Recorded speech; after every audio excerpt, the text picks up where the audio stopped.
युवा नेता काफी फिर रहे हैं, उनके बारे में क्या कहेंगे? बहुत से युवा नेता, देखो भारत के अंदर 2-2.5 हज़ार पार्टियां होंगी। आप भी चाहें तो पार्टी बनाएं, मैं भी चाहूं तो पार्टी बनाएं, किसी को भी छूट है पार्टी बनाने की। लेकिन बसपा के सामने जो खड़ा होगा, बसपा के विरोध में जो खड़ा होगा, उसको विशेष तवज्जो बसपा विरोधियों द्वारा मिलेगी। आकाश आनंद जो है, आकाश आनंद से जब सवाल किए गए पत्रकारों द्वारा राम मंदिर के बारे में, उन्होंने कहा राम मंदिर का भी स्वागत है और जब बाबरी मस्जिद बनेगी तो वहाँ भी जाएंगे, उसका स्वागत है। खुले जैसे बहन जी ने आकाश आनंद को फिलहाल चुनावी मैदान में उतार दिया है और वो बड़े बड़ों को फिलहाल पटकनी देते भी नजर आ रहे हैं, क्या लगता है? देखिए, कुछ लोग ये भी कहेंगे, विरोधी ये भी आरोप लगाएंगे कि परिवारवाद का भी आरोप लग सकता है कि आकाश आनंद जी ने बहन जी ने उन्हें क्या दिया है, राजपाट दिया क्या? जो लोग जो हैं बहुजन जो सत्ता का आंदोलन है उसके शुभचिंतक हैं, उसके हितैषी हैं। हम चाहते हैं कि बहुजनों की सत्ता आए, नहीं तो ये जो दबा कुचला दलित समाज है इसकी भविष्य क्या होगा? आज जो युवा है बिना नौकरी के घूम रहा है, शराब के नशे में, तरह तरह के नशों में वो लिप्त है, तो कैसे वो इससे बाहर निकलेगा? बहन जी की सरकारें आएंगी तो बसपा की सरकार आएंगी तो प्रगति के रास्ते खुलेंगे जैसे पहले खुले थे। 2024 में क्या कुछ नजर आ रहा है बहुजन समाज पार्टी के पक्ष? देखो, अभी तो बसपा का चुनाव शुरू हुआ है और पश्चिम का चुनाव बहुत पेचीदा है। कई सीटों पे अच्छे प्रत्याशी हैं बसपा के। 2027 में क्या लगता है? 27 ही बहुजनों का जो है अंतिम मौका है, उस मौके का फायदा नहीं उठाया गया तो फिर जो है बात लंबी बिगड़ेगी। फैक्ट्रियों में के लिए सस्ते मजदूर, पूंजीपतियों के लिए सस्ते मजदूर बना रहे हैं, दलित समाज, मुस्लिम समाज। आकाश जी एजुकेशन की बात कर रहे हैं, आप देख रहे हैं ना। तो जब एक इंटेलिजेंट आदमी, पढ़ा लिखा आदमी, लंदन से पढ़ा हुआ आदमी जब एक नेता बनेगा तो अपने समाज की सोचेगा। और नमस्कार दोस्तों, जय भीम। आज हम रुड़की में, जहां पर बहन जी का एक बहुत ही विशाल जनसभा हुई है और हमारे साथ है एक बहुजन मीडिया के जाने माने चेहरे जिनको कि पूरा भारत जानता है, वैभव कुमार जी, जो कि DNN हिंदी के ओनर है और दलित न्यूज नेटवर्क के। और आज हम उनसे मिले हैं तो इनसे जानेंगे कि वैभव भाई, आप पूरे और ऑल इंडिया घूमते हैं, क्या कुछ माहौल लग रहा है बहुजन समाज? सबसे पहले तो जय भीम।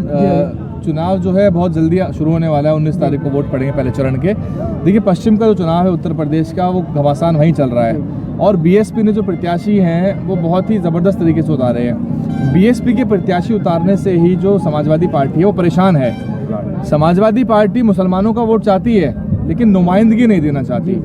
बहुत सी मुस्लिम बाहुल्य सीटों पर समाजवादी पार्टी ने मुस्लिम प्रत्याशी नहीं दिया, लेकिन वो मान के चल रही है कि उनको मुसलमानों का वोट मिलेगा।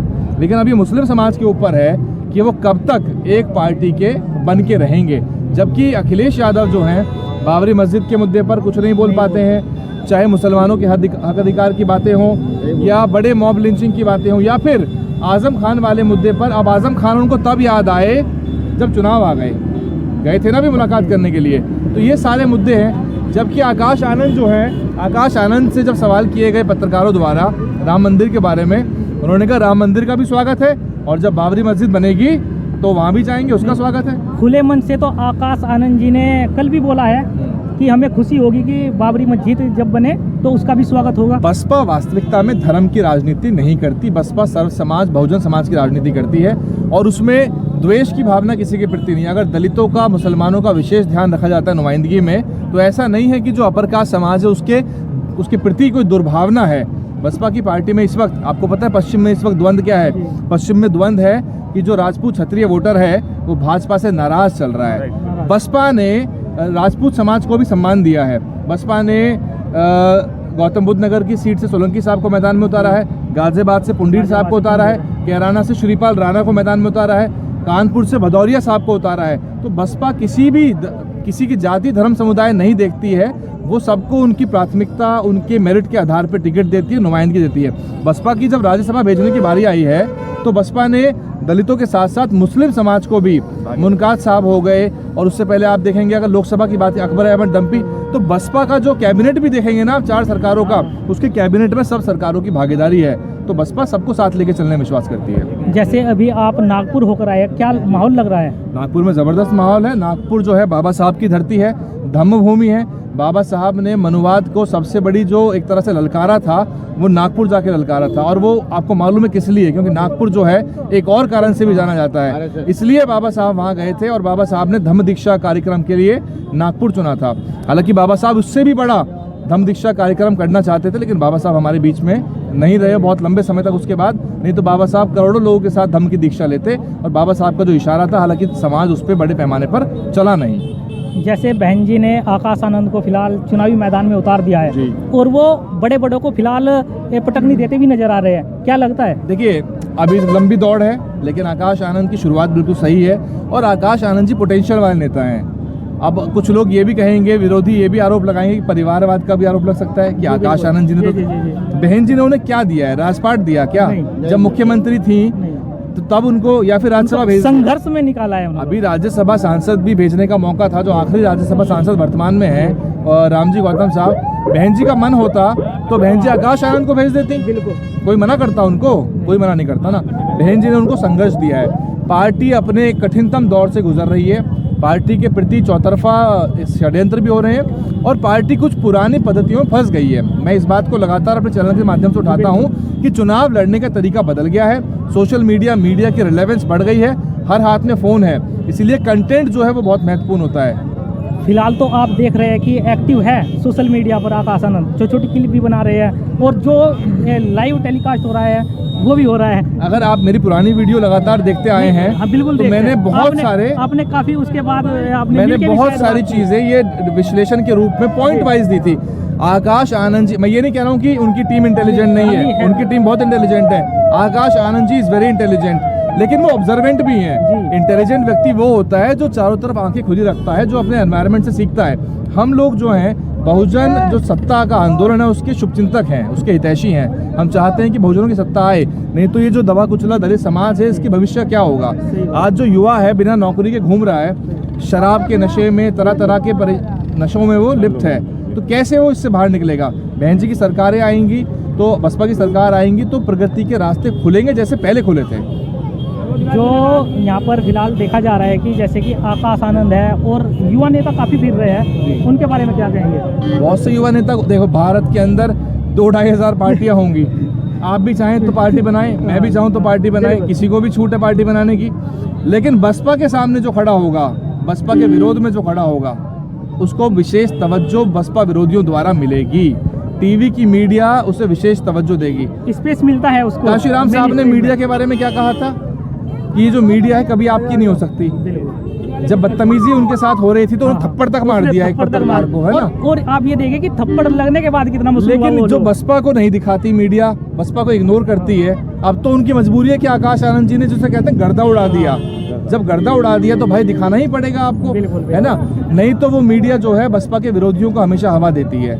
बाकी सबकी छूट है, राजनीति में चुनाव लड़िए, जीतिए हारिए वो बात की बात है। 2024 में क्या कुछ नजर आ रहा है बहुजन समाज पार्टी के पक्ष से? देखो अभी तो बसपा का चुनाव शुरू हुआ है और पश्चिम का चुनाव बहुत पेचीदा है। कई सीटों पे अच्छे प्रत्याशी हैं बसपा के। हालांकि मैं ये बात कहूँगा क्योंकि मैं एक पत्रकार की भूमिका में हूँ, मैं एक विश्लेषक हूँ, बसपा थोड़ा लेट स्टार्ट करती है। बसपा को जल्दी स्टार्ट करना चाहिए। बाकी पार्टियां अंदर खाने काम कर, खासतौर से बीजेपी। आप बीजेपी को कम मत आकिए, उसका संगठन आज की तारीख में इतना मजबूत है। हाँ, सत्ता में तो है ही, पैसे की कमी है ही नहीं।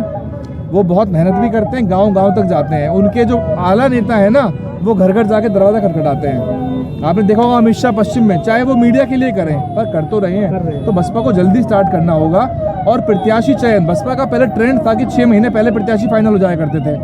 अब प्रत्याशी बहुत लेट फाइनल होता है। अब एक बात बताइए, जिस व्यक्ति को 4 हफ्ते पहले नहीं पता कि वो चुनाव लड़ेगा, उसको प्रत्याशी बनाया गया, तो उसकी तैयारी सारी हो जाएगी 2 हफ्ते के अंदर? नहीं होगी। तो 6 महीने पहले, 1 साल पहले आप डिसाइड कर लीजिए रफली कि कौन चुनाव लड़ने वाला है, या फिर आप अपनी विधानसभा लोकसभा को तैयार कर लीजिए, तभी तो काम बन पाएगा आपका।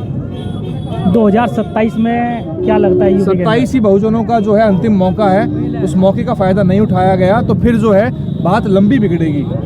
आकाश जी को पार्टी संभालते संभालते और चीज़ों को ठीक करते करते समय चाहिए उनको। चीज़ें एक रात में नहीं बदल सकती हैं, वो बदलेंगे, तेज़ी से बदल रही हैं, बहुत सारे बदलाव होंगे। और 27 जो है वो बहुजनों की सरकार उत्तर प्रदेश में बनाने का मौका होगा।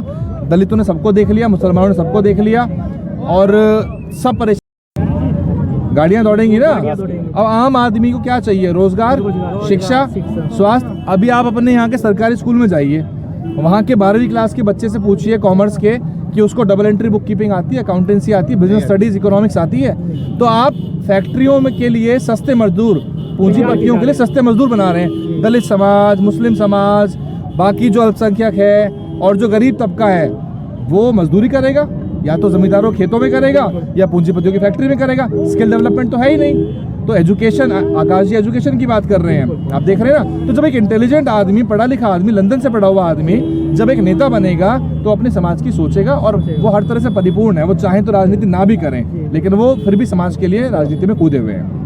तो देखिए काफ़ी बातें हुई वैभव भाई जी से, जो कि DNN हिंदी के ओनर है, और इन्होंने बहुजन समाज पार्टी के बारे में काफ़ी बातें की कि कैसे इसको मजबूत किया जाए। और अब सोचने वाली बात होगी कि बहुजन समाज के ऊपर बात है कि बहुजन समाज पार्टी को मजबूत करने के लिए बहुजन समाज क्या सोचता है।